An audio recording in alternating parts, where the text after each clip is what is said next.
Dur Pig was a small toy pig made of the same material as a soft towel. He had little plastic beans in his tummy, which made him fun to throw. His squishy trotters were exactly the right size to wipe away a tear. When his owner Jack was very young, he fell asleep every night sucking Dur Pig's ear. Dur Pig got his name because when Jack started to talk, he said Dur Pig instead of the pig. When new Dur Pig has been salmony pink with shiny black plastic eyes, but Jack couldn't remember Dur Pig looking like that. Dur Pig had surely always been as he was now, grayish and faded, with one ear stiff from all the sucking.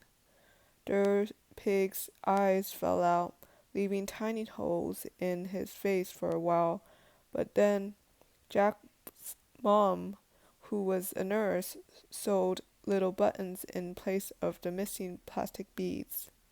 When Jack came home from nursery that afternoon, Dur Pig was lying on the kitchen table wrapped up in a woolen scarf, waiting for Jack to take off the little bandage covering his eyes. Mum had even made Dur Pig a set of medical notes. D.P. Jones, operation to attach buttons. Surgeon, Mum.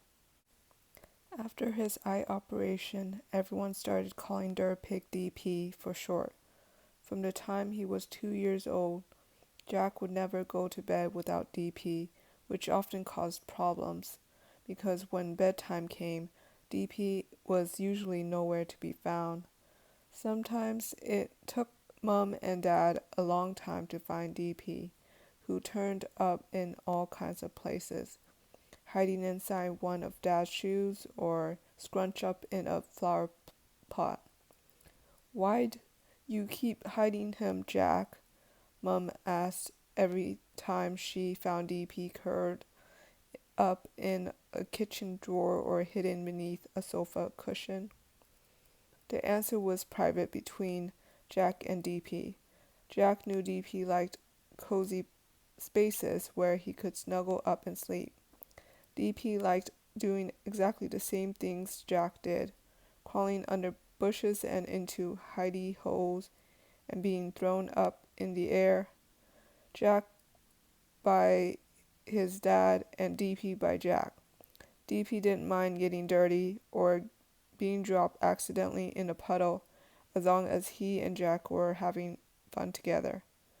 Once, when Jack was 3, he put DP in the recycling bin. When he heard Mom say the bin was for recycling, Jack thought it had something to do with bike rides, so he waited for Mom to leave the kitchen, then dropped DP in there, imagining he'd have a little spin around when the lid was on. Mum laughed when Jack explained why he was peeking in the bin to try and catch things moving. She explained that recycling meant something very different to going for a bike ride. All the things in the bin were going to be taken away and turned into other things so that they'd have a whole new life. Jack definitely didn't want DP to go away and be changed into something else, so he never put DP in the recycling bin again. All his adventures gave DP his interesting smell, which Jack liked very much. It was a mixture of the places DP had gone on his adventures, along with a warm, dark cave under Jack's blankets, and just a trace of Mum's perfume, because she always hugged and kissed DP, too, when she came to say goodnight to Jack. Every now and then, Mum would decide DP had gotten a bit too smelly and needed a good clean. The first time DP ever went in the washing machine, Jack had lain on the kitchen floor and screamed with rage and fear. Mum had tried to show Jack how much DP was enjoying swirling around in the washing machine, but it wasn't until DP was back in the cave under Jack's blankets that night, soft and dry and smelling of washing powder, that Jack really forgave Mum. He soon got used to DP going in the washing machine, but he always looked forward to DP returning to his natural smell. The very worst that ever happened to DP was when Jack was 4 and lost him at the beach. Dad had already packed up the towels and Mum was helping Jack back into his sweatshirt when Jack suddenly remembered burying DP somewhere, though he couldn't quite remember where. They searched until the sun was setting and the beach was almost empty, and Dad got really cross, and Jack wailed and sobbed, but Mum kept telling him not to give up hope and digging all around with her hands.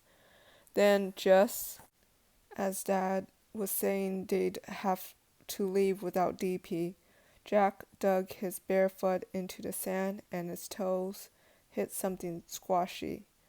Jack pulled DP out, sobbing with happiness, and Dad said that DP was never to come to the beach again, which Jack thought was very unfair because DP loved sand, which was why Jack had buried him in the first place.